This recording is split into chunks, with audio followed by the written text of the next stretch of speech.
ရောင်ရဲမှုရှိတာနဲ့မရှိတာရောင်ရဲမှုဆိုတာကိုပါဠိစာပေမှာတန်တုဋ္ဌိလို့38ဖြာမင်္ဂလာတရားတော်တွေထဲမှာတန်တုဋ္ဌိဆိုတာမင်္ဂလာတစ်ပါးအနေနဲ့ဖော်ပြထားတာရှိတယ်ရောင်ရဲရမယ်တင်းတိမ်ရမယ်ရောင်ရဲမှုတင်းတိမ်မှုဟာမင်္ဂလာတစ်ပါးပဲလို့ဒီလိုဆိုထားတာနဲ့ပတ်သက်ပြီးရှင်းရှင်းလင်းလင်းသိကြရအောင်ရောင်ရဲမှုဆိုတာဘယ်လိုနေရာမျိုးမှာရောင်ရဲမှုရှိရမယ်ဘယ်လိုနေရာမျိုးကြတော့ရောင်ရဲမှုမရှိရဘူးဆိုတာမြတ်စွာဘုရားရဲ့အလိုတော်ကြမှတ်သားဖို့လိုအပ်တယ်ပေါ့တချို့ကဗုဒ္ဓဘာသာဝင်မြန်မာလူမျိုးတွေဟာရောင်ရဲမှုရှိနေလို့ကြီးပွားတိုးတက်မှုတွေမဖြစ်ဘူးလို့ဒီလိုယူဆတဲ့ပုဂ္ဂိုလ်တွေလည်းရှိတယ်ပေါ့ရောင်ရဲမှုကဘာကြောင့်မင်္ဂလာဖြစ်ရလဲဘယ်လိုနေရာမှာရောင်ရဲမှုဆိုတာကိုမင်္ဂလာလို့ဆိုလိုတာလေတန်တုဋ္ဌိဆိုတဲ့စကားလုံးကတန်ရယ်တုဋ္ဌိရယ်စကားလုံးနှလုံးကိုပေါင်းစပ်ပြီးတော့ထားတာတန်ဆိုတာကိုယ်ရှိတာနဲ့တုဋ္ဌိဆိုတာကျင့်တတ်တယ်ရောင်ရဲတယ်တင်းတိမ်တယ်အားရတယ်အဓိပ္ပာယ်တူတူပဲကိုယ်ရှိတာနဲ့ကျင့်တတ်တယ်ရောင်ရဲတယ်တင်းတိမ်အားရတယ်ဒါကိုတန်တုဋ္ဌိလို့ခေါ်တာရှိတာနဲ့တင်းတိမ်မှုမရှိဘူးရောင်ရဲမှုမရှိဘူးအားရမှုမရှိဘူးဆိုလို့ရှိရင်တော့ဒါအတန်တုဋ္ဌိရောင်ရဲတင်းတိမ်မှုမရှိဘူးလို့ဒီလိုပြောတာမြတ်စွာဘုရားက38ဖြာမင်္ဂလာထဲမှာတန်တုဋ္ဌိစကတိညုတာရောင်ရဲမှုတင်းတိမ်မှုရှိရမယ်လို့ဒီလိုဟောထားတယ်ဒါလည်းမကဘူးဓမ္မပဒပါဠိတော်မှာတန်တုဋ္ဌိပရမန္တနံလူတွေပိုင်ဆိုင်တဲ့ပစ္စည်းဥစ္စာတွေထဲမှာရောင်ရဲမှုဆိုတဲ့ပစ္စည်းဥစ္စာဟာအကောင်းဆုံးပဲလို့ဒီလိုလဲဟောထားတာတွေရှိတယ်ပေါ့ရောင်ရဲမှုကိုမြတ်စွာဘုရားဟာချီးမွမ်းတော်မူတယ်တန်တုဋ္ဌိဆိုတဲ့စကားလုံးနဲ့အလားတရံတူတဲ့စကားလုံးတစ်ခုကတန်တောတရှိတာနဲ့ရောင်ရဲရမယ်ကိုယ်ဟာနဲ့ရောင်ရဲမှုဆိုတာတရားဓမ္မကျင့်ကြံကြိုးကိုအထုတ်တဲ့ပုဂ္ဂိုလ်ရဲ့ထူးခြားတဲ့အရည်အသွေးတစ်ခုပဲဖြစ်တယ်ပေါ့ဒါဖြင့်ရောင်ရဲမှုရှိတာဟာရှိတာနဲ့မရှိတာရောင်ရဲမှုရှိတာဟာကောင်းတာလားရောင်ရဲမှုမရှိတာကောင်းတာလားလို့ဒီလိုမေးခွန်းထုတ်လာတဲ့အခါမှာဘယ်လိုနေရာမှာရောင်ရဲမှုရှိရင်ကောင်းတယ်ဘယ်လိုနေရာမှာရောင်ရဲမှုရှိရင်မကောင်းဘူးဆိုတဲ့အဖြေကိုထုတ်ရမှာရောင်ရဲမှုရှိတိုင်းကောင်းသလားလို့ဆိုမကောင်းဘူးမြတ်စွာဘုရားရဲ့အာဘော်တော်အရာကတန်တုဋ္ဌိပရမန္တနံလို့ဆိုတဲ့နေရာဖြစ်စေ38ဖြာမင်္ဂလာမှာဟောတဲ့နေရာမှာပဲဖြစ်စေရောင်ရဲတယ်ဆိုတာပစ္စည်းဥစ္စာနဲ့ပတ်သက်တာပစ္စည်းဥစ္စာနဲ့ပတ်သက်ရင်ရောင်ရဲမှုရှိတာကောင်းတယ်ရောင်ရဲမှုမရှိဘူးဆိုရင်မကောင်းဘူး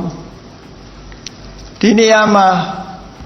ပစ္စည်းဥစ္စာရှိတာနဲ့ရောင်ရဲရမယ်ဆိုတော့ကိုယ်ရှိတာနဲ့ရောင်ရဲတယ်ဆိုရင်နောက်ထပ်မရှာရဘူးဆိုတဲ့အဓိပ္ပာယ်ပြောတာလည်းမဟုတ်ဘူးတင့်တိမ်မှုရောင်ရဲမှုဆိုတဲ့အဓိပ္ပာယ်ဟာလောဘကိုထိမ့်သိမ့်တဲ့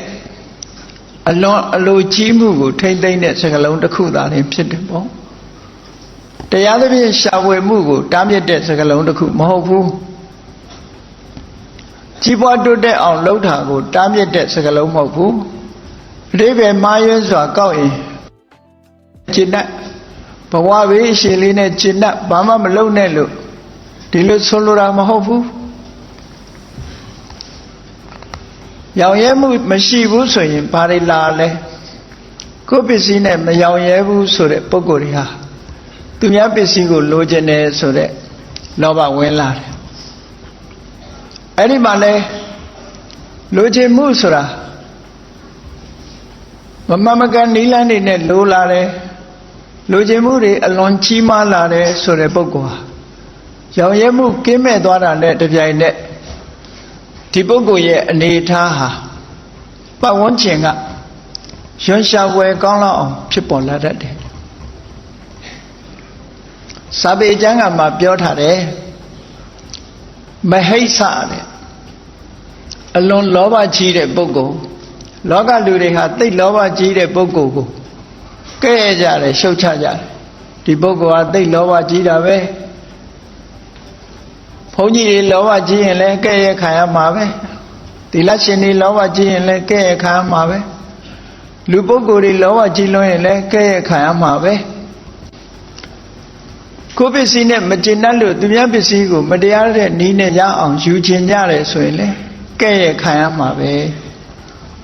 ရတဲ့ရလိုက်တာတဲ့ပို့ပြီးတော့လိုချင်တာဆိုရင်လည်းပဲကဲ့ရဲ့ခံရမှာမဟိစ္ဆဆိုတာအလုံးကို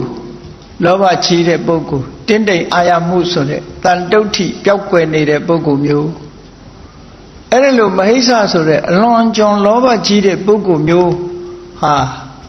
ရုပ်ပြည့်ဆင်းပြည့်ဖြစ်လို့အများရဲ့ဆက်စုပ်ဖွယ်ရာပုဂ္ဂိုလ်မျိုးဖြစ်နေတဲ့အတွက်ကြောင့်မြတ်စွာဘုရားဟာကိုယ်ရှိတာနဲ့ကျင့်တတ်နိုင်တဲ့ပုဂ္ဂိုလ်မျိုး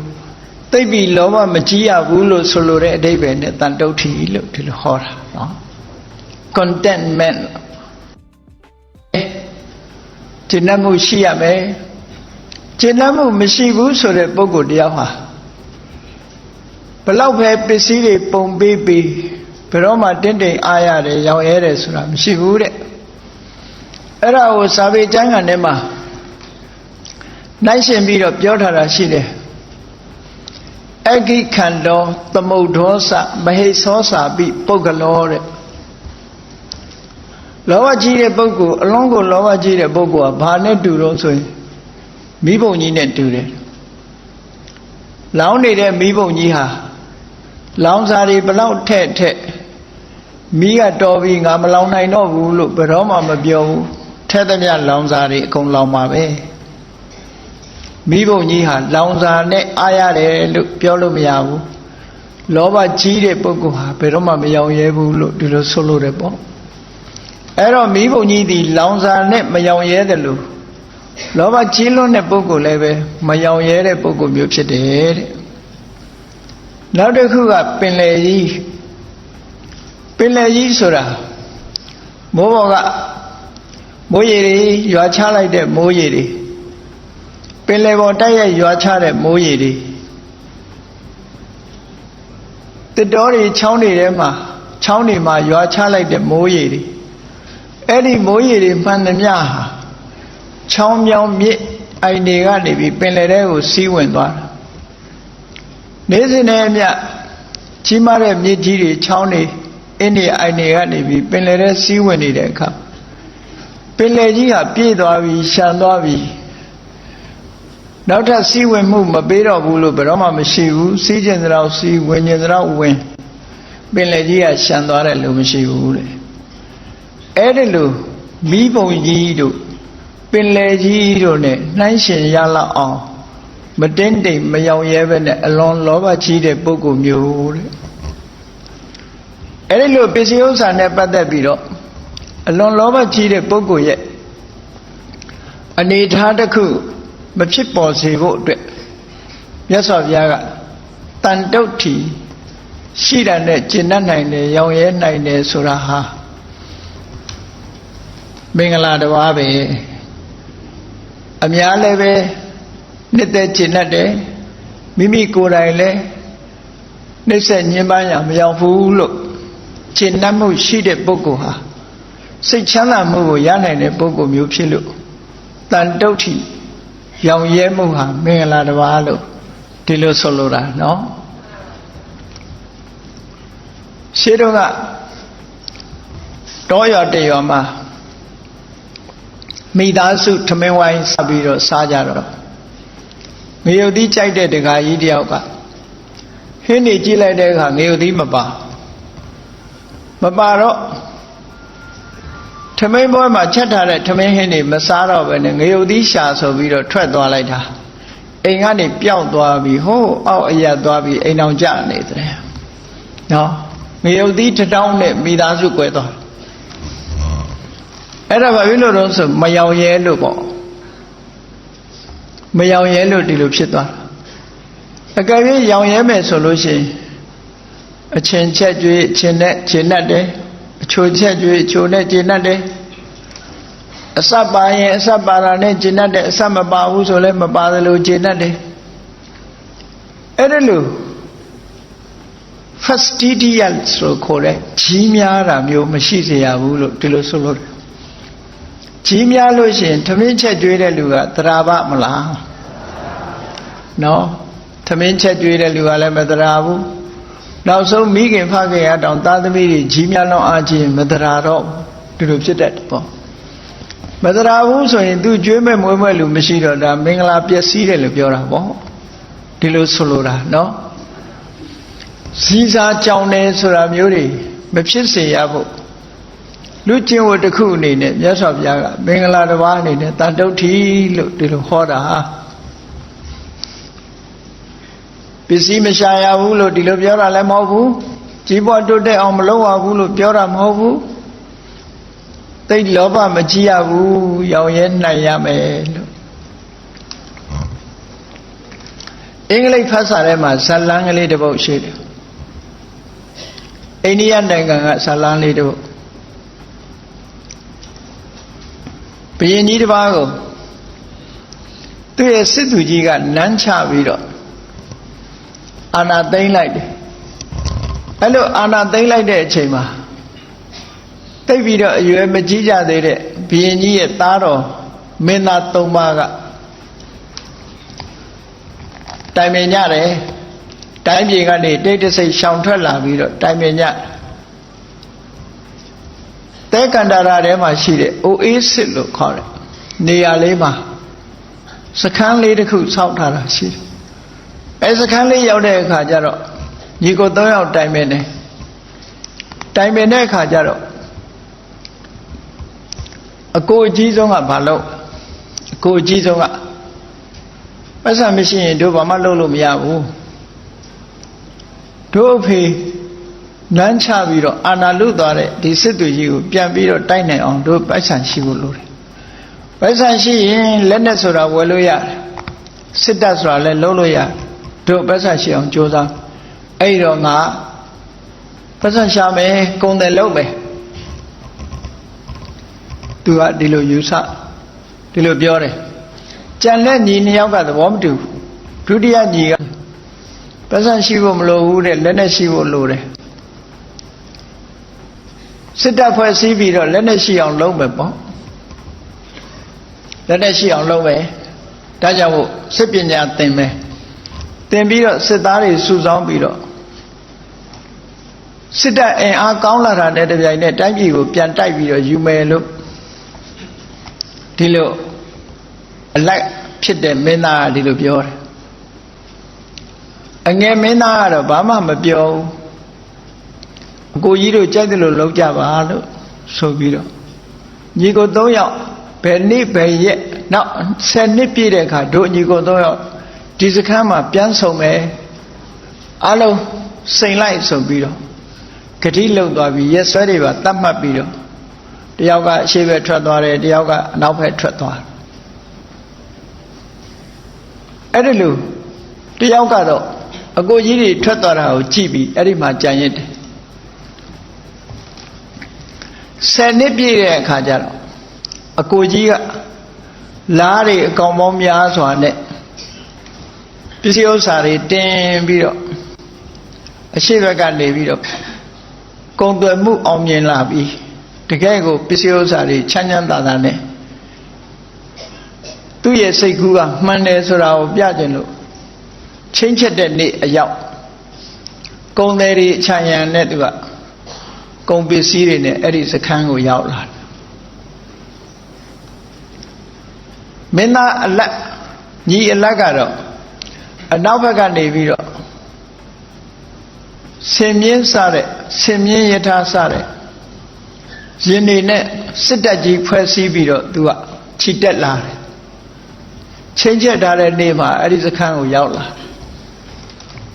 စခန်းဆောင်ကြတဲ့အခါကျတော့အကိုကြီးနဲ့အကိုလက်တို့နှစ်ယောက်စုံစည်းကြတာစုံစည်းကြတော့သူကမှန်တယ်ငါမှန်တယ်ငါစိတ်ကူမှန်တယ်သူစိတ်ကူမှန်တယ်လို့ပြောနေတဲ့အချိန်မှာအကိုလက်လုတ်တဲ့ပုဂ္ဂိုလ်ကလက်နဲ့အာကိုနဲ့အကိုကြီးစီမှာရှိတဲ့ပစ္စည်းတွေကိုအကုန်လုံးသိမ်းလိုက်တယ်ကိုကြီးလက်မဲ့ဖြစ်သွားတယ်နော်လက်မဲ့ဖြစ်သွားတဲ့အခါကျတော့ကဲဘယ်သူကမှန်တယ်လို့ဆိုတော့ကဲစစ်တပ်ဖွဲ့စည်းပြီးတော့လှုပ်တဲ့လူကမှန်တယ်လို့သူကအကိုကြီးချမ်းသာကြွယ်ဝသမျှပစ္စည်းတွေကိုအကုန်လုံးလက်နဲ့အာကိုနဲ့သိမ်းတာအဲ့ဒီအချိန်မှာနေပါအောင်တို့ညီတယောက်ကဘယ်ရောက်နေလဲသူမရောက်လာသေးဘူးဆိုပြီးတော့ညီတယောက်ကိုမျှောနေတဲ့အချိန်မှာအဲ့ဒီညီငယ်ကအိုအေးစစ်တက်ခိုဆောင်လေးတဲ့ကနေပြီးတော့သူ့စနီးနဲ့သူ့သားလေးလက်ဆွဲပြီးတော့အပြင်ထွက်လာပြီးတဲ့အခါမှာသူတို့ကညီငယ်လေးကပြုံးပြုံးရွှင်ရွှင်နဲ့အကိုကြီးတို့ပြောပြတယ်ပေါ့အကိုကြီးကငါမှန်တယ်အကိုလက်ကငါမှန်တယ်လို့ပြောနေတဲ့အချိန်အကိုလက်ကသူမှန်ကြောင်းကိုပြကြလို့စစ်တပ်အားကိုနဲ့ပစ္စည်းတွေအကုန်သိမ်းယူလိုက်တယ်အဲ့ဒီအချိန်မှာညီငယ်ကပြောတယ်ဆယ်နှစ်ဆယ်မို့ဒုက္ခခံပြီးတော့ပစ္စည်းရှာတာလဲမမှန်ဘူးတဲ့စစ်ပညာသင်ပြီးတော့စစ်တပ်ကြီးဖွဲ့စည်းပြီးတော့လာတာလဲမမှန်ဘူးတဲ့ဆင်းရဲဒုက္ခတွေရောက်တယ်ပေါ့ဟိုမှာစစ်သူကြီးမရှိတော့ဘူးတဲ့အသာလေးကိုနေရာကိုသွားပြီးတော့ကိုနန်းကိုသိမ့်ုံပဲတဲ့ဘယ်သူကအမှန်တုံးဆိုလို့ရှင်ဘာမှအပင်ပန်းမရှိပဲနဲ့အဲ့ဒီအိုအေးစစ်မှာပဲအိုအေးစစ်ပိုင်ရှင်ရဲ့တဲခိုကံပိုင်ရှင်ရဲ့သမီးနဲ့အိမ်တော်ပြုတဲ့မင်းသားကတော့အပင်ပန်းမရှိပဲနဲ့စိန်ကြကြနဲ့သူကနေရတာအဲ့ဒါကို contentment လို့ဒီလိုပြောထားတယ်ဇာလန်းကကျင့်တတ်မှုဟာဆင်းရဲဒုက္ခတွေကလွတ်ကင်းတယ်လို့ဆိုတဲ့ဇာလန်းလေးတစ်ခုရေးထားတယ်ဒါကတော့သူရှိတော်နဲ့သူရေးတဲ့ဇာလန်းတစ်ခုပါအဲ့တော့အကောင်းဆုံးကဘာလဲလို့ဆိုရင်ရောင်ရဲမှုဟာအကောင်းဆုံးပဲရောင်ရဲမှုမရှိသည့်အတွက်ကြောင့်တခါတရံအပင်ပန်းခံမှုတွေကအကျိုးဖြစ်ထွန်းခြင်းမှာဖြစ်ထွန်းမယ်လို့ဆိုတဲ့အဓိပ္ပာယ်ကိုဖော်ပြတာပါဥတီကျက်တစ်ခုနဲ့ရေးထားတဲ့ဇာလန်းတစ်ခုပဲကောင်းပြီမြတ်စွာဘုရားရဲ့အလိုတော်ရရောင်ရဲမှုဟာအကောင်းဆုံးဥစ္စာလို့ဆိုတာအလွန်အကျွံလောဘမကြီးဘူးလောဘကိုထိမ့်သိမ့်တဲ့ကိုချင်းတရားတစ်ခုပဲပေါ့စိတ်နေသဘောထားတစ်ခုပဲပစ္စည်းဥစ္စာနဲ့ပတ်သက်လာလို့ရှိရင်ရောင်ရဲမှုရှိတာကောင်းတယ်ပစ္စည်းဥစ္စာနဲ့ပတ်သက်လာရင်ရောင်ရဲမှုရှိရမယ်ရောင်ရဲမှုရှိတာကောင်းတယ်ရောင်ရဲမှုရှိတာနဲ့ရောင်ရဲမှုမရှိဘူးဆိုလို့ရှိရင်အလွန်လောဘကြီးသူဆိုတဲ့အနေအားဖြင့်အများရဲ့မုန်းတိညွှန်ရှာမှုကိုခံရတတ်တယ်တဲ့ဒါကြောင့်မို့ပစ္စည်းဥစ္စာနဲ့ပတ်သက်လာရင်ရောင်ရဲနိုင်ရမယ်လို့ဒီလိုဆိုလိုတာပေါ့ဒါဖြင့်ရောင်ရဲမှုမရှိတာကကောင်းတဲ့နေရာရောမရှိဘူးလားလို့ဆိုရှိတယ်မြတ်စွာဘုရားသခင်ကိုယ်တော်မြတ်ကအတ္တံတုဋ္ဌိတာသကုသလေတုဓမ္မေတုတဲ့ကုသလေတုဓမ္မေတုကုသိုလ်တရားတို့၌အတ္တံတုဋ္ဌိတာရောင်ရဲမှုတင့်တယ်အာရမှုမရှိတာဟာကောင်းတယ်လို့ဒီလိုဟောတာအဲ့တော့ပစ္စည်းဥစ္စာနဲ့ပတ်သက်ရင်ရောင်ရဲမှုရှိတာကောင်းတယ်ကုသိုလ်နဲ့ပတ်သက်လာလို့ရှိရင်ရောင်ရဲမှုရှိတာဟာမကောင်းဘူးလို့ဒီလိုပြောတယ်နော်ရောင်ရဲမှုမရှိရဘူးအဲ့ဒီကျတော့ကုသိုလ်ဆိုတာအစစ်စစ်ရှိသည့်အတွက်ကြောင့်ကောင်းတဲ့ကောင်းအောင်ကိုယ်တဏ္ဍာမှာကုသိုလ်တရားတွေပြည့်စုံအောင်လုပ်တဲ့နေရာမှာရောင်ရဲတင်းတိမ်နေလို့ရှိရင်ကြီးပွားတိုးတက်မှုမဖြစ်နိုင်ဘူးတဲ့ပစ္စည်းဥစ္စာနဲ့ပတ်သက်ပြီးတော့ရောင်ရဲတာကတော့ကောင်းတယ် ကုသိုလ်တရားတို့ပညာအည်ချင်းတို့နဲ့ပတ်သက်ပြီးရောင်ရဲတာတော့မကောင်းဘူးဆိုပါစို့ကုသိုလ်ဆိုတာကောင်းကျိုးချမ်းသာကိုပေးနိုင်တဲ့အသိပညာတတ်ပညာတွေအပါဝင်ပေါ့အသိပညာတတ်ပညာတွေပညာလိုက်စားတဲ့အခါမှာဒီလောက်လေးတိုက်ရင်ကျင့်တတ်ပြီလို့ဒီလိုရောင်ရဲတာဟာကောင်းသလားဆိုမကောင်းမရောင်ရဲတဲ့မှုပညာနဲ့ပတ်သက်လာလို့ရှင်လမ်းဆုံးသွားတယ်လို့မရှိဘူးဒါကြောင့်မို့ပညာကိုရှာတဲ့နေရာမှာကြတော့ရောင်ရဲမှုမရှိတာကပိုကောင်းတယ်ရောင်ရဲမှုရှိရင်မကောင်းဘူးရောင်ရဲမှုမရှိလေလေသိချင်စိတ်တွေများလေလေပညာတွေပိုတတ်လေလေဒီလိုဆိုလိုတာပေါ့နော်ပညာပိုတတ်လေပြောမယ်ဆိုလို့ရှိရင်သူပိဒါယတိဒီပင်္ဂရာမြတ်စွာဘုရားနဲ့တွေ့တဲ့အခါမှာဒီပင်္ဂရာမြတ်စွာဘုရားရဲ့လက်ထက်မှာတပည့်ခံပြီးတော့တရားဓမ္မကျင့်ကြံကြိုးမဖို့နိဗ္ဗာန်ကိုရနိုင်တဲ့အရေးချင်းသူမှရှိတယ်သို့တော့ဒီပင်္ဂရာမြတ်စွာဘုရားကမြတ်စွာဘုရားထံကတရားနာပြီးတော့ရလာတဲ့တပည့်တာဝကအဖြစ်နဲ့ရတ္တဖို့ဆိုတာနဲ့သူမရောင်ရဲဘူးသူကိုယ်တိုင်ဖျားဖြစ်ပြီးတတ္တဝါတွေကိုကဲတရားမှကျင့်တတ်မယ်ဆိုတဲ့ရောင်ရဲမှုမရှိခြင်းကြောင့်ဖျားဖြစ်သူရောက်လာတယ်လို့ဒီရှုထောင့်ကတစ်ခုကပြောလို့ရတယ်အဲ့တော့ကောင်းတဲ့ကိစ္စတွေမှာမရောင်ရဲတာဟာအကောင်းဆုံးပဲပညာရှာပြီးဆိုလို့ရှိရင်လေကိုရှာတဲ့ပညာလမ်းဆုံးသည့်ထိအောင်သူရမသိသေးတာတွေသိအောင်ပို့ပြီးတော့ဆင်ငယ်ရှာဖွေကြိုးစားအထောက်အောင်ရောင်ရဲတင်းတိမ်ဖို့မဖြစ်သင့်ဘူးတဲ့ဒါကြောင့်မို့ပညာရှာတဲ့နေရာမှာလည်းရောင်ရဲတင်းတိမ်ဖို့မရှိစေရဘူးကုသိုလ်ရေးကိစ္စမှာလည်းရောင်ရဲတင်းတိမ်ဖို့မရှိရဘူးတောင်းပြီးအဘိဓမ္မာသဘောအရကုသလအပြစ်ကင်းပြီးတော့ကောင်းကျိုးချမ်းသာတွေကိုပေးနိုင်တဲ့ဒီတဘာဝတရားကိုအစဉ်စဉ်မြတ်စွာဘုရားဟောကြားထားတာရှိတယ်စဉ်စဉ်ဟောကြားထားတဲ့အခါမှာ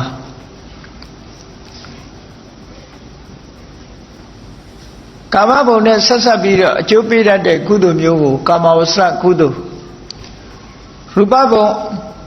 အရူပဘုံတွေနဲ့ဆက်ဆက်ပြီးတော့အကျိုးပေးတဲ့ကုသိုလ်ကိုတော့မဟကုတ်ကုသိုလ်တဏှာကနေထွက်မြောက်သွားအောင်ဝိဆင်းရဲတွေကနေထုတ်ဆောင်ပေးနိုင်တဲ့ကုသိုလ်မျိုးကြတော့မက်ကုသိုလ်လို့ကုသိုလ်ဟာစွမ်းရည်တတ္တိလိုက်အစဉ်စဉ်ခွဲခြားထားတာရှိတယ်အဲ့ဒီစဉ်စဉ်ခွဲခြားထားတဲ့အခါမှာကာမဝဆရကုသိုလ်လောက်ကာမဝဆရကုသိုလ်ရပြီးတဲ့နောက်မှာကာမဝဆရကုသိုလ်လောက်နဲ့မကျင့်တတ်ဘူးဆိုတဲ့ပုဂ္ဂိုလ်ဟာမဲကုတ်ကုသိုလ်လို့ဆိုတဲ့တမာတိကျင့်စဉ်တစ်ခုကိုကျင့်ပြီးရလာတဲ့အစစ်မြင့်တဲ့ကုသိုလ်မျိုးကိုသူရအောင်ကြိုးစားလာအကယ်၍ကာမဝဆရကုသိုလ်မျိုးလေးနဲ့တင်ကျင့်တတ်နေလို့ရှိရင်သူရှစ်တက်ဖို့မရှိတော့ဘူးပေါ့ဒါကြောင့်မဲကုတ်ကုသိုလ်ဆိုတဲ့တမာတိရလာတဲ့ကုသိုလ်မျိုးမရရအောင်သူကြိုးစားတယ်အဲ့ဒါကိုဆိုလိုတာအတ္တန်တုဋ္ဌိတာသကုသလေတုဓမ္မေတုတရားတွေမှာကျင့်တတ်မှုရောင်ရဲမှုမရှိစေရဘူးတဲ့မရှိမှကောင်းတယ်လို့ဒီလိုခေါ်တာအဲ့ဒါကြတော့တန်တုဋ္ဌိဆိုတဲ့မင်္ဂလာနဲ့တော့ပြောလို့မရနော်တန်တုဋ္ဌိမင်္ဂလာဆိုတာပစ္စည်းနဲ့ပတ်သက်ပြီးတော့ရောင်ရဲရမယ်လို့ပြောတာပညာနဲ့ပတ်သက်ပြီးရောင်ရမယ်လို့ပြောတာမဟုတ်ဘူးစီးပွားဥစ္စာရှာဖွေမှုနဲ့ပတ်သက်ပြီးရောင်ရဲရမယ်လို့ပြောတာမျိုးမဟုတ်ဘူးနောက်ဆုံးမှာကုသိုလ်တရားကုသိုလ်တောင်းမှုပြုလုပ်ရမှာရောင်ရဲရမယ်လို့ဆိုလိုတာမဟုတ်ဘူးလို့ဒီလိုမှတ်သားကြရတာပေါ့ဟောကာမဝဆရကုသိုလ်ရလို့ဘယ်ကုကုသိုလ်လို့ခေါ်တဲ့တမာရီကျင့်စဉ်ကျင့်လို့ရလာတဲ့ဒီကုသိုလ်တွေရလာဒီလောက်နဲ့လည်းမကျင့်တတ်သေးဘူးဒီတဲ့အစဉ်ချင်းနဲ့ကုသိုလ်ရှိသေးလားလို့ဆိုရှိသေးတယ်ဝိပဿနာကျင့်စဉ်တစ်ခုကိုကျင့်ပြီးတော့ရလာတဲ့မက္ကုသိုလ်အဲ့ဒီမက္ကုသိုလ်ရလာပြီနောက်ဆုံးမှာအစစ်မြင့်ဆုံးကုသိုလ်ဆိုတာအရတ္တမကုသိုလ်ပဲဖြစ်တယ်ပေါ့အရတ္တမကုသိုလ်မရမချင်းကုသိုလ်နဲ့ပတ်သက်လာပြီးတော့ကျင့်တတ်ရောင်ရဲမှုရှိတာ မကောင်းမှုမကျေနပ်ရဘူးရောက်ရဲမှုမရှိစေရဘူးလမ်းဆုံးသည့်ထိအောင်ကုသိုလ်တွေအမြင့်ဆုံးရောက်သည့်ထိအောင်ကြိုးစားအထောက်ရမယ်လို့မြတ်စွာဘုရားဒီလိုဟောတာဟုတ်ကောင်းပြီဒါဖြင့်ကာမဝဆရာကုသိုလ်လို့ဆိုတာဒီကနေ့အများစုရရှိနေကြတဲ့ကုသိုလ်တွေပဲပစ္စည်းဥစ္စာကိုဆွန့်လှူတဲ့ဒါနကုသိုလ်သီလဆောက်တည်တဲ့သီလကုသိုလ်ကမ္မထဘာဝနာရှေ့ပိုင်းမှာတက္ကထကျင့်စဉ်ကိုပဲကျင့်ကျင့်ဝိပဿနာကျင့်စဉ်ကိုပဲကျင့်ကျင့်မအောင်မြင်သေးခင်ရှေ့ပိုင်းကျင့်နေသမျှကုသိုလ်တွေဒါနကုသိုလ်သီလကုသိုလ်ဘာဝနာကုသိုလ်အဲ့ဒီကုသိုလ်၃မျိုးဟာကာမဝဆရာကုသိုလ်လို့ပဲခေါ်တယ်ကာမဝဆရာကုသိုလ်နဲ့ပဲလောက်ရတယ်လို့ဒီလိုဆိုလို့အဲ့တော့ဘုန်းကြီးတို့တွေမိမိတို့ပိုင်တဲ့ပစ္စည်းကိုစေရနာ၃တန်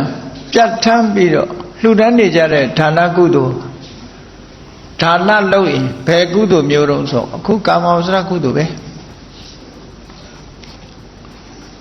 သီလဆောက်တည်ကျင့်သုံးလို့ရလာတဲ့ကုသိုလ်ကဘယ်ကုသိုလ်တုံးကာမဝဆရာကုသိုလ်ပဲတက္ကထကျင့်စဉ်ဝိပဿနာကျင့်စဉ်ရှေ့ပိုင်းကကျင့်ကြံကြိုးကုပ်အားထုတ်နေတဲ့ကုသိုလ်တွေကဘယ်ကုသိုလ်တုံးဆိုကာမဝဆရာကုသိုလ်ပဲဒီကာမဝဆရာကုသိုလ်ရဲ့အကျိုးပေးရာနယ်ဟာကာမဘုံထဲမှာသာရှိတယ်ဒီတဲ့အထက်ကိုသူကထုတ်ဆောင်နိုင်မှုမရှိဘူးမစွမ်းနိုင်ဘူးဒီအဆင့်ပဲရမယ်လို့ဆိုလို့ကာမဘုံထဲမှာပဲသူကအကျိုးပေးလို့ရတယ်အဲ့ဒီမှာလည်းပဲကာမဝဆရာကုသိုလ်မှာလည်းပဲအဆင့်ဆင့်ခွဲထားလိုက်သေးတာကာမဝဆရာကုသိုလ်ကိုအကျဉ်းချင်းအဖြစ်အခြေခံ classification ပေါ့အခြေခံခွဲခြားချက်ကတော့10မျိုးနဲ့ခွဲခြားတယ်ခွဲခြားပုံကိုအလွယ်တကူသိဖို့ရအတွက်ဘယ်လိုသတ်မှတ်ရမလဲလို့ဆိုရင်ဒါနပဲလှုပ်လို့သီလပဲစောင့်တည်ကမ္မထဘာဝနာပဲပွားများအထုတ်ကြောင်းကျိုးဆင်ញင်မှုအသိဉာဏ်ပါဝင်လို့ရှိရင်ဉာဏတံပယုတ်လို့ခေါ်တယ်ကြောင်းကျိုးဆင်ញင်မှုအသိဉာဏ်မပါဘူးဆိုလို့ရှိရင်ဉာဏဝိပယုတ်ဉာဏ်နဲ့လှုပ်သမျှဉာဏတံပယုတ်ကုသိုလ်ဉာဏ်မပါဘဲနဲ့လှုပ်တာကဉာဏဝိပယုတ်ကုသိုလ်လို့ဟောအသိဉာဏ်ရှိမရှိနှစ်ခုနဲ့ခွဲလိုက်တယ်အဲ့ဒီနှစ်ခုနဲ့ခွဲထားတာကိုထပ်ပြီးတော့ခံစားချက်2မျိုးနဲ့ထပ်ပြီးတော့ခွဲတယ်ဝမ်းမြောက်ဝမ်းသာလှုပ်တာလားဝမ်းသာမှုမထင်ရှားပဲနဲ့လှုပ်တာလားလို့ဟောဒီခံစားမှု2မျိုးနဲ့ခွဲလိုက်ပြန်တယ်ဉာဏ်ရှိမရှိ2မျိုးကိုခံစားမှု2မျိုးနဲ့နှစ်ကိုနှစ်နဲ့မြောက်တဲ့အခါကျတော့4ဖြစ်တယ်ပေါ့အဲ့လိုမြောက်ပွားထားတဲ့သဘောကိုပြောတာအဲ့ဒါကိုတခါဒီကုသိုလ်စိတ်ဖြစ်တဲ့အခါမှာပထမဆုံးကတွန်းဆုပ်ဖြစ်နေရကနေတွန်းအားတွေပေးမှထက်တန်လာတာလားသို့မဟုတ်စရတဲ့ကထက်ထက်မြက်မြက်ဖြစ်တာလားလို့စရတဲ့ကထက်ထက်မြက်မြက်ဖြစ်ရင်အသင်္ခါရိကကုသိုလ်လို့ခေါ်တယ်တွန်းဆုပ်ပြီးတော့မှပြန်ထက်အောင်လုပ်လို့ထက်လာတာကြတော့သသင်္ခါရိကကုသိုလ်လို့ခေါ်တယ်တိုက်တွန်းပေးရတဲ့တိုက်တွန်းပေးရမှုရှိမရှိဆိုတဲ့ဒီနှစ်ခုနဲ့4ကိုနှစ်နဲ့မြောက်တဲ့အခါကျတော့10ဖြစ်သွားတယ်ဒါကိုပဲမဟာကုသိုလ်စိတ်10ခုလို့ခေါ်တာဟောမဟာကုသိုလ်စိတ်10ခုကိုအလွယ်တကူမှတ်ချင်လို့ရှိရင်အဲ့ဒီပုံစံနဲ့မှတ်အသိဉာဏ်ရှိတာမရှိတာနှစ်ခုကိုတီးခံစားမှုနှစ်ခုဝမ်းသာမှုရှိမရှိနဲ့မြောက်နှစ်နဲ့4အဲ့ဒီ4ကိုထက်မြက်မှုရှိမရှိတိုက်တွန်းပေးရမှုရှိမရှိနှစ်ခုနဲ့မြောက်တဲ့အခါကျတော့ရှင်းလို့အဲ့ဒီနည်းနဲ့မဟာကုသိုလ်စိတ်ကို10မျိုးလို့ဒီလိုမြောက်ထားတာဒါ basically ခေါ်အခြေခံအားဖြင့်မြောက်ပွားပြီးတော့ပြတာဒီပြည့်နည်းနဲ့မြောက်ပွားမယ်ဆိုရင်မဟာကုသိုလ်စိတ်တွေအများကြီးဖြစ်နိုင်တယ်လို့ဒီလိုဆိုလို့တာအခြေခံခွဲခြားချက်မျှတာဖြစ်တယ်အဲ့ဒီ10ခုကိုကာမဝဆရာကုသိုလ်လို့ခေါ်တယ်သူ့ရဲ့အကျိုးပေးတဲ့နယ်ပယ်ဟာ ရှိပုံရအပြင်ကာမဘုံမှသာအကျိုးပေးတယ်ကာမဘုံဆိုတာလူပြည်နတ်ပြည်6ထပ်အဲ့ဒီမှာပဲသူဒီကုသိုလ်အကျိုးပေးမယ်တိရစ္ဆာန်ဘုံတွေရောကာမဘုံကာမကုသိုလ်အကျိုးမပေးဘူးလားလို့ဆိုလူလောက်တာပြည့်ပြည့်ဝဝအကျိုးမပေးပေမဲ့လို့အကျိုးပေးသေးတာဆိုပါစို့ခွေးဖြစ်ရတာတော့အကုသိုလ်ကံကြောင့်ဖြစ်တာပဲသို့တော့တထေးအိမ်မှာခွေးဖြစ်ပြီးတော့တထေးကအဲ့ဒီခွေးကိုကြာကြာနာနာကျွေးထားတယ်ဆိုရင်အဲ့ဒီခွေးဟာကြာကြာနာနာစားရတာတို့အိမ်ပေါ်မှာအခမ်းအနားအိပ်ရတာတို့ကြတော့ကာမဝဇ္ဇကုသိုလ်ရဲ့အကျိုးလို့ဒီလိုမှတ်ရမှာခွေးချင်းတူပေမဲ့လို့အမိုက်ပုံးကိုမနှိုက်ရဘူးပေါ့နော်အဲ့ဒါလို့တိရစ္ဆာန်တွေမှာလဲဒါနရှိရင်ရှိတယ်လို့အကျိုးတရားလာတာပဲဘဝဘေးကြောင့်ခွေးဖြစ်သွားရပေမဲ့လို့ကုသိုလ်ကောင်းမှုရဲ့စောင့်ရှောက်မှုကြောင့်ကောင်းကောင်းမွန်မွန်နေရတယ်ကောင်းကောင်းမွန်မွန်စားရတယ်အရှင်သခင်နဲ့ကြီးရတယ်ဆိုတာမျိုးတွေဖြစ်အေးတချို့ကြတော့လူကတော့ခွေးဝေယဝိဆာလိုက်လုံနေတာရှိသေးတယ်နော်မနေ့ဆိုကြိုးလေးနဲ့ဆွဲပြီးတော့ခွေးကိုလမ်းလျှောက်ပေးရသေးတယ်ခွေးရဲ့ဝေယဝိဆာလည်းနဲတာမဟုတ်ဘူးနော်သူကတောင်ဟန်ကြလူကသူ့ရဲ့ဝေယဝိဆာတွေအကုန်လုံးပေးတယ်ရေချိုးပေးတယ်အဲ့တော့ကာမဝဇ္ဇကုသိုလ်ရဲ့အကျိုးတရားတွေလို့ဒီလိုပြောလို့ရတယ်အပေပုံထိအောင်ကာမဝဇ္ဇကုသိုလ်ရဲ့အကျိုးသက်ရောက်မှုကရှိတယ်လို့ဒီလိုပြောအဲ့ဒီကုသိုလ်မျိုးဟာဒီလိုကုသိုလ်မျိုးနဲ့တင်ခြေနှက်နေမယ်ဆိုလို့ရှိရင်လူတွေဟာတဏှာတွေကထွက်ဖို့သိပ်ပြီးတော့မရှိဘူးပေါ့ဒါနလေးလုပ်လိုက်သီလလေးစောင့်တည်လိုက်ကိုပြည့်ပြည့်ဝဝလုပ်ပြီးတော့သီလကိုအတိုင်းအတာတစ်ခုနဲ့လုပ်မယ်ဆိုရင်လူပြေမှာဖြစ်တယ်ဒါနရောသီလရောလွန်လွန်ကဲကဲလုပ်ပြီးဆိုရင်နတ်ပြေဖြစ်တယ်လို့ဒီလိုဆိုတာပေါ့နော်ဘာဝနာဆိုတာကြတော့အစ်မမီဘူးကောင်းပြီအဲ့ဒါလောက်လေးနဲ့ဒါနသီလဘာဝနာအခြေခံလေးနဲ့မကျေနပ်သည့်အတွက်ကြောင့်ရူပဝဆရာကုသိုလ်အရူပဝဆရာကုသိုလ်လို့ဆိုတဲ့ဗြဟ္မဘုံကိုဖြစ်စေနိုင်တဲ့ကုသိုလ်မျိုးကိုရကျင်တယ်ရကျင်ပြီဆိုတဲ့အခါမှာဒါနလုပ်တယ်လို့လည်းမလွယ်ဘူးသီလဆောက်တည်တယ်လို့လည်းမလွယ်ဘူးဘာကြောင့်မလွယ်တာတုံးဆိုတော့ဒါနဆိုတာကိုရှိတဲ့ပစ္စည်းဥစ္စာကိုအလူကံပုဂ္ဂိုလ်အားဆွန့်လွတ်ပေးခြင်းအပြင်ဒါနကုသိုလ်ဆိုတာဖြစ်နိုင်သီလဆိုတာကာယကံနဲ့ဝစီကံဒီနှစ်ခု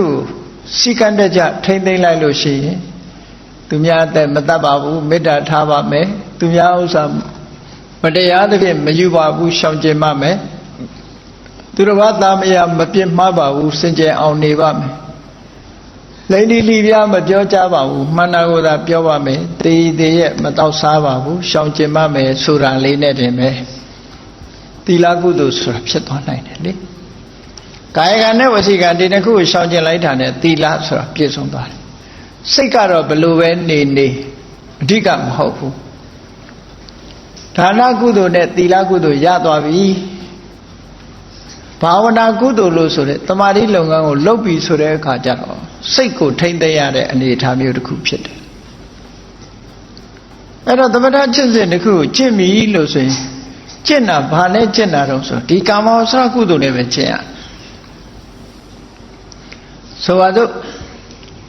ထွက်လေဝင်လေလေးကိုအာယုစိုက်ပြီးတော့သမထအကျင့်ကိုကျင့်တိတ်ဆိတ်ငြိမ်သက်တဲ့နေရာလေးကိုချင်းကပ်ပြီးတော့အသက်ရှူတာကိုသတိထားပြီးတော့ရှူတယ်ရှူတဲ့လေလေးကို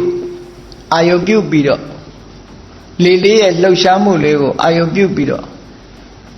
ရှူသွင်းခြင်းရှိုက်ထုတ်ခြင်းဆိုတာလေးပေါ့စိတ်ကလေးတည်ငြိမ်နေအောင်ကြိုးစားတယ်အဲ့ဒါလို့ကြိုးစားတဲ့အခါမှာမိမိရဲ့ရှူရှိုက်နေတဲ့လေလေးကအာယုနမိတ်ကလေးတစ်ခုအဖြစ်ပြောင်းလဲပြီးတော့လာတတ်တယ်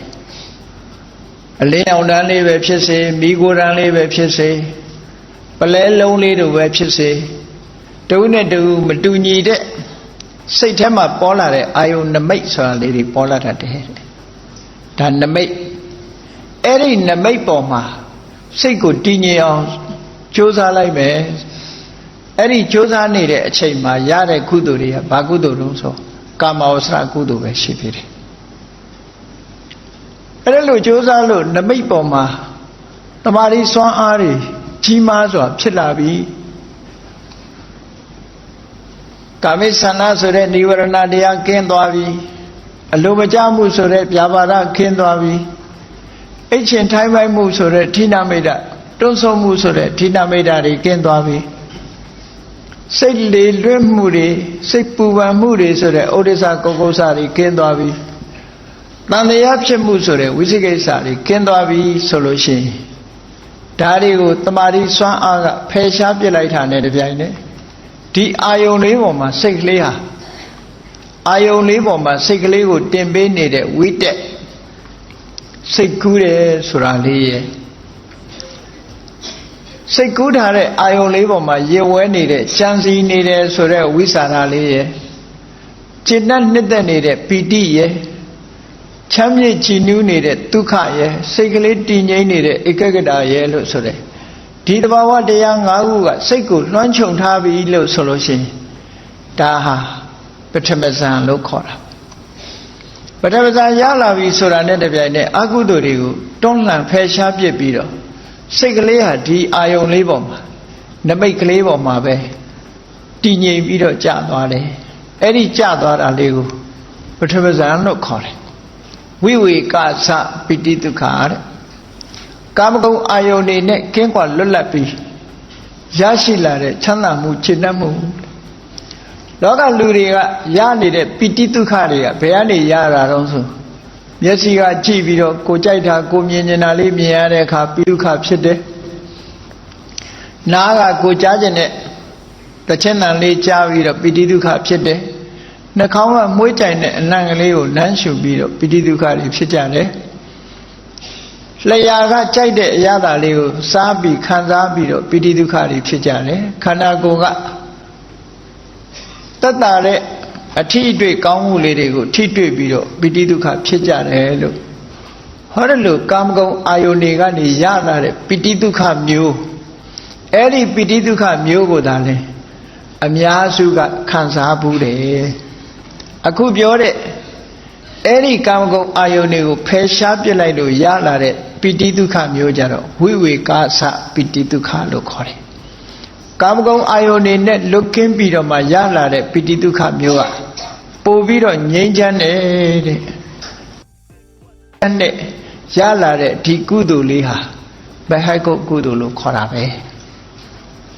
ဒီကုသိုလ်က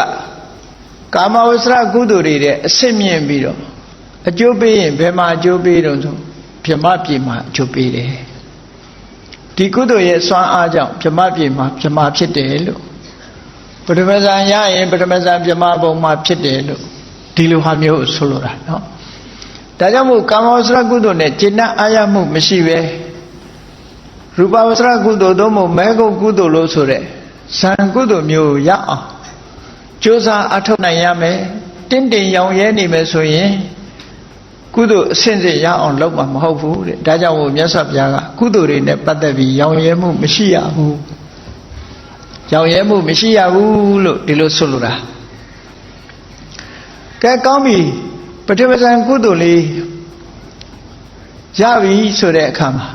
ဒီတဲ့အစဉ်မြင့်တဲ့ကုသိုလ်ရှိသေးလားလို့ဆိုရှိသေးတယ်အဲ့ဒီကုသိုလ်ကိုအာကုသိုလ်လို့ခေါ်လဲနော်အဲ့ဒီကုသိုလ်တမာတိစပိဋိဒုက္ခတမာတိကြောင့်ဖြစ်ပေါ်လာတဲ့ပိဋိဒုက္ခခုနကတော့ဝိဝေကသပိဋိဒုက္ခပထမဇန်ကုသိုလ်ကကာမဂုဏ်အာယုန်ကြီးကင်းစိတ်သွားလို့ရလာတဲ့ပိဋိဒုက္ခအခုဒုတိယဇန်ကြတော့ဝိတက်ဝိสารဆိုတဲ့စိတ်ကူးကြံစည်မှုတွေကိုဖယ်ရှားလိုက်ပြီးတော့တမာတိစွမ်းအားကြောင့်ရလာတဲ့ပိဋိဒုက္ခနဲ့ရပ်တည်နိုင်တဲ့ဇန်မျိုးကြတော့ဒုတိယဇန်လို့ခေါ်တယ်ဒုတိယဇန်တမာတိကြောင့်ဖြစ်ပေါ်လာတဲ့ပိဋိဒုက္ခ ဝန္တာမှုနဲ့ချမ်းသာမှုတဲ့ဟောဒီအဆင့်ကခုနအဆင့်နဲ့မြင့်သွားပြန်တယ်ပေါ့နောက်တစ်ခါအဲ့ဒီပီတိလို့ခေါ်တဲ့ဒီသဘာဝတရားရင်တဲ့နှလုံးထဲမှာဖြစ်ရင်ကိုအနှောက်အယှက်ပေးနေတယ်လို့ရင်ထဲမှာလိုက်ဒီခံစားရတာဖြစ်တော့ကြောင့်ဒီတမာတိကျင့်စဉ်တစ်ခုကျင့်နေတဲ့ပုဂ္ဂိုလ်ဟာဒီပီတိဒုက္ခဟာလှုပ်ရှားရဲရိုင်မှုရှိတယ်ပီတိဟာလှုပ်ရှားမှုရှိတယ်ဒါကြောင့်တမာတိကိုနှောက်ယှက်ပေးတယ်လို့စိတ်ထဲမှာထင်မြင်လာပြီးတော့အဲ့ဒီပီတိကိုဖယ်ရှားလိုက်တဲ့အခါကျတော့ဘယ်ဒုက္ခမျိုးရတော့ဆိုနေပီတိကဒုက္ခတဲ့ပီတိမပါတဲ့ချမ်းသာတည်ငြိမ်တဲ့ချမ်းသာတစ်ခုကိုရသွားတယ်တမာတိကိုတိုးမြင့်ပြီးတော့ကျင့်လိုက်တာနေပီတိကဒုက္ခအဲ့ဒါကတတ္တိယဆံချမ်းသာလို့ခေါ်တယ်အဲ့ဒီပီတိမပါတဲ့ချမ်းသာဒုက္ခမှာဒုက္ခဆိုတာလေးကခံစားမှုလေးထင်ရှားနေတယ်အဲ့ဒီထင်ရှားတဲ့ခံစားမှုသည်တမာတိကိုနှောက်ယှက်ပေးတာမျိုးဖြစ်တော့ကြောင့်ဒီချမ်းသာခံစားမှုလေးကိုမလိုချင်တော့ဘူးချမ်းသာကိုလက်လျူရှုချင်တယ်တမာတိစွမ်းအားနဲ့ပဲတည်ငြိမ်မှုကိုပုံမြန်လို့တယ်လို့ဆိုတဲ့အခါကျတော့ဒုက္ခကိုဖယ်ရှားလိုက်ပြီးတော့တည်ငြိမ်မှုဆိုတဲ့ဥပေက္ခနဲ့ယက်တည်တယ်အဲ့ဒါကြတော့ဥပေက္ခဒုက္ခဆံချမ်းသာစတုထဆံလို့ခေါ်တယ်အဲ့ဒီစတုထဆံကြရင်တမာတိအရှိန်ဟာအမှန်တမ်းကောင်းလို့တကောအပင်ရှင်တွေမျိုးမျိုးဖန်ဆင်းနိုင်တဲ့အနေအထားမျိုးထိရောက်သွားတယ်လို့ဒီလိုဆိုတာနော်အဲ့ဒီကုသိုလ်တွေဟာရူပဝဆရဇံကုသိုလ်မို့မဟကုကုသိုလ်ကာမဘုံနဲ့ကာမကုသိုလ်တဲ့အစပေါင်းများစွာမြင့်မြတ်လို့မဟကုကုသိုလ်လို့ဒီလိုဆိုတာအဲ့တော့ကာမကုသိုလ်လေးနဲ့ကျင့်တတ်နေတဲ့ပုဂ္ဂိုလ်တယောက်ရောင်ရဲနေတဲ့ပုဂ္ဂိုလ်တယောက်ဟာဒီမဟကုဇံကုသိုလ်တွေကိုရနိုင်ဖို့သူ့မှာမဖြစ်ဘူးတဲ့ဒါကြောင့်မို့ဒီကုသိုလ်မျိုးကိုမရသေးလို့ရှိရင်တို့တွေရအောင်ကြိုးစားရမယ်ကာမကုသိုလ်လေးနဲ့တင်ရောင်ရဲပြီးတော့မနေရဘူးဩကုသိုလ်နဲ့ပတ်သက်ပြီးရောင်ရဲမှုရှိတာဟာမကောင်းဘူးလို့ဒီလိုဆိုလိုတာပေါ့နော်မရောင်ရဲရဘူးဒါဖြင့်ရူပဝဆရကုသိုလ်တမာတိကျင့်စဉ်မှာရူပဝဆရစရုထဇာဟာအမြင့်ဆုံးလားလို့ဆိုမဟုတ်သေးဘူးသူ့ရဲ့တိုးမြင့်လို့ရသေးတယ်တိုးမြင့်လို့ရတဲ့အခါမှာတမာတိစွမ်းအားနဲ့ထပ်မြင့်လို့တော့ရတယ်ဝေဒနာဆိုတဲ့ခံစားချက်ကဥပိ္ပခာဟာအဆင့်မြင့်ဆုံးဖြစ်လို့သူ့ကိုဖယ်ရှားလို့မရတော့ဘူးမရတော့ဘာလို့ရတော့ဆိုအာယုံပြောင်းပြီးတော့အဆင့်မြင့်တဲ့ဤစနစ်ကိုပြောင်းလိုက်တယ်အာယုံပြောင်းတယ်လို့ဆိုတာရှေ့ပိုင်းကကတိုင်းရုပ်တွေနဲ့ရှုပြီးတော့တက်လာလို့ရှင်အဲ့ဒီကတိုင်းရုပ်တွေကိုဖယ်ရှားပြီးတော့ဘာမှမရှိတဲ့ space လို့ခေါ်တယ် infinite space ပေါ့အကန့်အသတ်မရှိတဲ့လေဟာပြင်လေးတစ်ခုကိုအာယုပြုပြီးတော့တက်လာတဲ့ဇာတ်ကြတော့ပထမအရူပဇာတ်လို့ခေါ်တယ်သူကပို့ပြီးတော့အဆင့်မြင့်သွားပြန်တယ်တခါဒုတိယအဲ့ဒီလေဟာနယ်လေး space လေးကိုအာယုပြုပြီးတော့ရပ်တည်နိုင်တဲ့တမာတိစွမ်းအားကိုထပ်ပြီးတော့မြင့်လိုက်တဲ့အခါမှာဘယ်လိုမြင့်ရတော့ဆိုအဲ့ဒီလေဟာနယ်လေးကိုအာယုပြုပြီးတော့နေနိုင်တဲ့စိတ်ကိုပဲပြန်ပြီးတော့အာယုပြုလိုက်တဲ့အခါကျတော့တဆင့်မြင့်သွားတဲ့ဇံကိုရပြန်တယ်အဲ့ဒါကဒုတိယအရူပဇံလို့ခေါ်တယ်တခါသူ့ကိုအဆင့်မြင့်တဲ့အခါကျတော့ဒုတိယအဆင့်ရောက်သွားတဲ့အခါပထမတုန်းကဇံစိတ်တွေဟာလုံးဝမရှိတော့ဘူးလုံးဝမရှိတော့ဘူးဆိုတဲ့နတ္ထိဘာဝမရှိတော့တာကိုအာယုပြုပြီးတော့ရတဲ့ဇံကိုကြတော့တတ္တိယအရူပဇံလို့ခေါ်တယ်ပေါ့အဲ့ဒီမရှိတာကိုအာယုပြုပြီးတော့ဖြစ်ပေါ်လာတဲ့စိတ်ကိုတခါအာယုဖြစ်အသုံးချလိုက်တဲ့အခါကျတော့စတုထအရူပဇံစိတ်လို့ခေါ်တယ်အဲ့ဒီစိတ်ကြတော့အင်တမတ်သိမ်မွေ့သွားပြီစိတ်ရှိသလားမရှိဘူးလားလို့ပြောလို့မရတော့အောင်အလွန်သိမ်မွေ့သွားတဲ့အနေအထားမျိုးကိုရောက်သွားတယ်အဲ့ဒါဟာတမာတိကျင့်စဉ်မှာတော့အဆင့်အမြင့်ဆုံးပဲလို့သူတို့ပြောတာမဟကုကုသိုလ်တွေထဲမှာတော့အဆင့်အမြင့်ဆုံးစာပေလို့ပြောရင်နေဝတင်ညာနာတင်ညာရဏကုသိုလ်လို့ခေါ်တယ်အဲ့ဒီကုသိုလ်ဟာအဆင့်အမြင့်ဆုံးပဲကာမဝဆရကုသိုလ်နဲ့မကျေနပ်လို့ရူပဝဆရကုသိုလ်ရအောင်လုပ်တယ်ရူပဝဆရကုသိုလ်နဲ့မယောင်ရဲနိုင်လို့အရူပဝဆရကုသိုလ်ရအောင်လုပ်တယ်လို့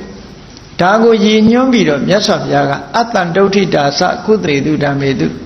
ကုသိုလ်တရားနဲ့ပတ်သက်ပြီးတော့ရောင်ရဲတင့်တယ်မှုမရှိရဘူးတဲ့မရှိတာပိုကောင်းတယ်လို့ဒီလိုပြောတာနော်ဒီလိုဟောတာကဲဒါဖြင့်နေဝတ္တညာနာတညာရဏဇံဆိုတဲ့တမာရိကျင့်စဉ်ဟာလမ်းဆုံးသွားပြီဆိုတော့ဒီတဲ့ကောင်းတာရောရှိသေးလားဒီတဲ့ကောင်းတဲ့ကုသိုလ်ရှိသေးလားလို့ရှိသေးတယ်သောတာပတ္တိမေကုသိုလ်တဂရဂါမိမေကုသိုလ်အနာဂါမိမေကုသိုလ်အရဟတမေကုသိုလ်ဆိုတဲ့အဲ့ဒီမေကုသိုလ်တွေကြတော့ဒီတဲ့ကောင်းတယ်မက်ဆိုတာဘာကိုခေါ်တာတုံးလို့ဆိုတမ္မာဒိဋ္ဌိတမ္မာသင်္ကပ္ပစတဲ့ရှစ်ခုရဲ့အပေါင်းအစုကိုမက်လို့ခေါ်တယ်အဲ့ဒီရှစ်ခုပေါင်းတဲ့ဖွဲ့စည်းထားတဲ့မက်ကုသိုလ်တွေဟာအမှန်တမ်းအစွမ်းထက်တယ်ဒါကြောင့်မို့အဲ့ဒီမက်ကုသိုလ်တွေကိုရဖို့နီးလန်းကိုရှာလိုက်တဲ့အခါဘယ်လမ်းကြောင်းကနေတက်မလဲလို့ဆိုရင်တမာတိကျင့်စဉ်ကျင့်လို့အဲ့ဒီလမ်းကြောင်းကိုမတွေ့ဘူးသမထကျင့်စဉ်ကျင့်ရင်အဲ့ဒီလမ်းကြောင်းကိုမတွေ့ဘူးနေဝတ္တညာနာတညာရဏမှာလမ်းဆုံးသွားတယ်ဒီကြတော့ဝိပဿနာကျင့်စဉ်ကိုပြောင်းရတယ်ပေါ့ဝိပဿနာကျင့်စဉ်ကိုပြောင်းတယ်ဆိုတာအာယုံကိုပြောင်းပြီးတော့သဘာဝတရားကိုမြင်အောင်ရှုနိုင်တဲ့အာယုံဟာသဘာဝအာယုံပဲဖြစ်ရအဲ့ဒီသဘာဝအာယုံကိုအာယုံပြုတ်ပြီးတော့မှဝိပဿနာကျင့်စဉ်တစ်ခုကိုကျင့်ရမယ်သဘာဝအာယုံဆိုဒီမှာဘုန်းကြီးတို့တွေရဲ့ခန္ဓာကိုယ်ရဲ့ခန္ဓာကိုယ်မှာဖွဲ့စည်းထားတာယုံနဲ့နံနှမျိုးသာဖြစ်တယ်ပေါ့အဲ့ဒီယုံနဲ့နှမျိုးနှမျိုးလုံးပြီးပြင်းနောက်ဆုံးမှာစတင်ပြီးတော့ငါတဏ္ဍာမှာယုံနဲ့နံနှမျိုးပဲရှိတယ်ငါဆိုတာမရှိဘူးငါဟာဆိုတာမရှိဘူးငါနဲ့ငါဟာပျောက်သွားသည့်အထိအောင်သဘာဝတရားတသက်မြတ်တာဖြစ်တယ်တတ္တဝါဆိုတဲ့အမှတ်တင်ညာပျောက်သွားသည့်အထိအောင်ရုပ်တရားနံတရားကိုထင်ထင်ရှားရှားကြီးမြင်လာအောင်အတိညာနဲ့ရှုဖို့လိုလာတယ်ပေါ့အဲ့ဒီလိုဝိပဿနာဉာဏ်နဲ့ယုံ nant တသက်မြတ်တာဖြစ်တဲ့တတ္တဝါမရှိတော့ဘူးလို့မြင်လာပြီဆိုလို့ရှိရင်နာမရူပပရိစ္ဆေဒဉာဏ်လို့ခေါ်တယ်အဲ့ဒီနာမရူပပရိစ္ဆေဒဉာဏ်အခြေခံပြီးတော့ဒီယုံ nant တွေဟာအကြောင်းမဲ့ဖြစ်လာတာမဟုတ်ဘူးဆံရအကြောင်းတွေကြောင့်ဖြစ်လာတာဖြစ်တယ်လို့အကြောင်းတရားပါတွဲဖက်သိလာလို့ရှိရင်ပစ္စယပရိက္ခဉာဏ်လို့ခေါ်တယ်အဲ့ဒီနာမရူပပရိစ္ဆေဒဉာဏ်ပစ္စယပရိက္ခဉာဏ်တွေဟာဘယ်ကုသိုလ်တွေတုံးလို့မေးလို့ရှိရင်ကာမဝဆရကုသိုလ်ပဲခုနပြောတဲ့မဟာကုသိုလ်စိတ်ရှိခုတည်းကညာလတ္တပြုတ်ကုသိုလ်တွေပဲလို့ဒီလိုပဲပြောအောင်အဲ့တော့မဲ့ကုသိုလ်တွေကိုရကျင်လို့ရှိရင်ကာမဝဆရကုသိုလ်ကပဲနဲ့တက်ရတယ်ဝိပဿနာကုသိုလ်ဆိုတာကာမဝဆရကုသိုလ်တွေပဲအဲ့ဒီကနေတဆင့်တက်သွားလိုက်တဲ့အခါမှာယုံနာဓမ္မသင်္ခါရတွေရဲ့ဖြစ်ပျက်မှုတွေကိုမြင်တယ်ပစ္စုပန်ကြအခုဖြစ်အခုပြည့်တာကိုမြင်ရတယ်ဉာဏ်စဉ်တွေတက်သွားတယ်ဥရိယပယဉာဏ်နောက်ဆုံးကြတော့အာရိကြီးပဲမြင်လာတဲ့ဘေငဉာဏ်အနိစ္စလုံးဝအဆုံးထိအောင်မြင်ပြီးတဲ့ယုံနာဓမ္မကြောက်စရာပဲလို့မြင်လာလို့ရှိရင်ဘယဉာဏ်အပြစ်တွေကိုမြင်လာတာအာရိနဝဉာဏ်အပြစ်တွေမြင်တော့စိတ်ပြက်လာတယ်မလို့ကျင်တော့ဘူးအာရိနဝနိဗ္ဗိဒာဉာဏ်ညှင်းငွေ့လာတယ်ညှင်းငွေ့လာတဲ့အခါလွတ်ချင်လာတယ်ဆုတ်ကင်မထားကျင်တော့ဘူးမောစိတုကမြတာဉာဏ်လွတ်ဖို့ဘယ်လိုလွတ်ရမလဲဆိုတဲ့နိလန်းကိုဆင်ခြင်သုံးသပ်တာပဋိသင်္ခာဉာဏ်နောက်ဆုံးမှာယုံနာဓမ္မသင်္ခါရတွေရဲ့သဘာဝတရားကိုအာယုံမဆက်ရတော့ဘဲနဲ့ရှင်းရှင်းကြီးမြင်လာတဲ့အခါတည်ငြိမ်မှုတွေရလာတာသင်္ခါရုပ္ပခဉာဏ်လို့ဟောဉာဏ်စဉ်တွေဆက်အဲ့ဒီထိအောင်ကာမဝဆရကုသိုလ်ပဲရှိသေးတယ်ပေါ့အဲ့ဒီကနေပြီးတော့အနုလောမဉာဏ်ဆိုတာပရိက္ခဥပ္ပစာအနုလုံဂုတ္တရဘူးထိအောင်အနုလောမဉာဏ်တွေဖြစ်ပြီးဂုတ္တရဘူးရောက်တဲ့အခါကျတော့နိဗ္ဗာန်ဆိုတာကိုမြင်ရပြီနိဗ္ဗာန်ဆိုတာဒီယုံ nant ခန္ဓာသင်္ခါရတရားတွေရဲ့ချုပ်ဆုံးတဲ့နေရာပါလားလို့ဆိုတာကိုလှမ်းမြင်ရတယ်အဲ့ဒီမြင်ရတဲ့နိဗ္ဗာန်ကို ဂုတ္တရဘူးနဲ့အာယုံပြုတ်ထားတဲ့နိဗ္ဗာန်ကိုပဲနောက်ကဖြစ်ပေါ်လာမဲ့မက်ကိုလှမ်းပြီးတော့အချက်ပေးပြီးဂုတ္တရဘူးပြီးတဲ့အခါမှာသောတပတ္တိမက်ဆိုတဲ့ဟောဒီလောကုတ္တရာနယ်ဘက်ကိုကူးတော်တဲ့မက်စိတ်ဖြစ်ပေါ်လာတယ်အဲ့ဒီမက်စိတ်ဖြစ်တာနဲ့အမြင်မှန်မှားယွင်းတဲ့အမြင်တွေအလုံးကိုဖယ်ရှားပစ်ခြင်းတန်တရားအလုံးကိုကျော်လွှားခြင်းလို့ဆိုတဲ့ဒိဋ္ဌိနဲ့ဝိသိကိစ္စဒီနှစ်ခုကိုဖယ်ရှားပစ်နိုင်စွမ်းရှိတဲ့အပေပုံကိုကြစေနိုင်တဲ့ရာဂဒေါသမောဟစတဲ့ကိလေသာတွေကိုဖယ်ရှားပစ်နိုင်တဲ့သောတပတ္တိမက်ကုသိုလ်ဆိုတာကိုရလိုက်တယ်ပေါ့ရလိုက်တာနဲ့တပြိုင်နက်သောတပတ္တိဖို့ဆိုတဲ့အကျိုးတရားကိုချက်ချင်းထုတ်လုပ်ပေးလိုက်တယ်ဟောဒါကိုသောတပန်ဖြစ်တယ်လို့ခေါ်တာနော်အဲ့တော့သောတပတ္တိမက်ကုသိုလ်ရသွားပြီရသွားရင်အပယ်လွတ်တယ်ဒါလေးနဲ့ပဲကျင့်တတ်နေမယ်ဆိုရင်မြတ်စွာဘုရားမချီးမွမ်းဘူးလုံးเสียတွေရှိသေးတယ်တဂရဂါမိမဲ့တက်အောင်လုပ်ရမယ်အနာဂါမိမဲ့ဖြစ်အောင်လုပ်ရမယ်ပြီးတော့အရတ္တမဲ့မရောက်မချင်းဘဝကိုအရင်ဒီဘဝနဲ့အကျွမ်းတဝင်မလုပ်ရဘူးလို့မြတ်စွာဘုရားကအကြိမ်ကြိမ်တတိပေးခဲ့တာဖြစ်တယ်အဲ့တော့ကုသိုလ်ဆိုတာဘယ်မှာလမ်းဆုံးတော့ဆိုရင်အရတ္တမဲ့ဆိုတဲ့ကုသိုလ်မှာလမ်းဆုံးတယ်ဒါကြောင့်မို့အတ္တတုဋ္ဌိတာစကုသရေတုဓမ္မေတုကုသိုလ်တရားနဲ့ပတ်သက်လာလို့ရှိရင်ရောင်ရဲမှုမရှိတာဟာကောင်းတယ်ရောင်ရဲမှုရှိရင်မကောင်းဘူးလို့ဒီလိုပြောတာနော်အေးဒါကြောင့်မို့တရားချစ်ခင်သူတော်စင်ပြိဿအပေါင်းတို့တန်တုဋ္ဌိလို့ဆိုတဲ့မင်္ဂလာတရားဟာပစ္စည်းလေးပါးနဲ့ပတ်သက်ပြီးပစ္စည်းနဲ့ပတ်သက်ပြီးလောဘမကြီးဖို့အလွန်လောဘကြီးတဲ့အနေအထားမျိုးမရောက်အောင်လောဘကိုချိုးနှိမ်နိုင်မှမင်္ဂလာရှိနိုင်တယ်လို့မြတ်စွာဘုရားကပစ္စည်းနဲ့ပတ်သက်ပြီးရောင်ရဲတင့်တယ်ဖို့ဟောကြားတာဖြစ်တယ်သို့တော့ကုသိုလ်တရားနဲ့ပတ်သက်လာလို့ရှင်တန်တုဋ္ဌိမရှိရဘူးတဲ့အရတ္တမဲ့ကုသိုလ်မရမချင်းရောင်ရဲတင့်တယ်မှုမလုပ်ရဘူးတစ်ခုတည်းတစ်ခုတိုးတက်ပြီးတော့သွားအောင်ကုသိုလ်တွေအစစ်မြင့်တဲ့ကုသိုလ်တွေမရရအောင်ယူရမယ်ဆိုတဲ့ကုသိုလ်တရားနဲ့ပတ်သက်ပြီးရောင်ရဲမှုမရှိမှုကသာလဲတိုးတက်ခြင်းရဲ့အကြောင်းဖြစ်သောကြောင့်မွန်မြတ်တယ်လို့ဘုရားမြတ်စွာဟောကြားတော်မူခဲ့တာဖြစ်ပါတယ်ဒါကြောင့်မို့ရောင်ရဲမှုရှိတာနဲ့မရှိတာပစ္စည်းနဲ့ပတ်သက်ရင်ရောင်ရဲမှုရှိတာကောင်းတယ်ကုသိုလ်တရားနဲ့ပတ်သက်ရင်ရောင်ရဲမှုမရှိတာကောင်းတယ်လို့ဒီလိုမှတ်သားနိုင်ကြပြီးတော့မိမိတို့တဏ္ဍာမှာပစ္စည်းလေးပါးနဲ့ပတ်သက်လာလို့ရှင်ရောင်ရဲမှုရှိအောင်ကြိုးစားကြဖို့နဲ့ကုသိုလ်တရားနဲ့ပတ်သက်လာလို့ရှင်ရောင်ရဲတင့်တယ်အာရမနေပဲနဲ့နောက်ဆုံးကုသိုလ်ရသည့်အထိကြိုးစားအထောက်ကြရမှာဖြစ်တယ်လို့ကိုယ်စီသဘောကျပြီးချစ်ကြံကြိုးကုပ်အားထုတ်တော်မူနိုင်ကြပါစေကုန်သတည်း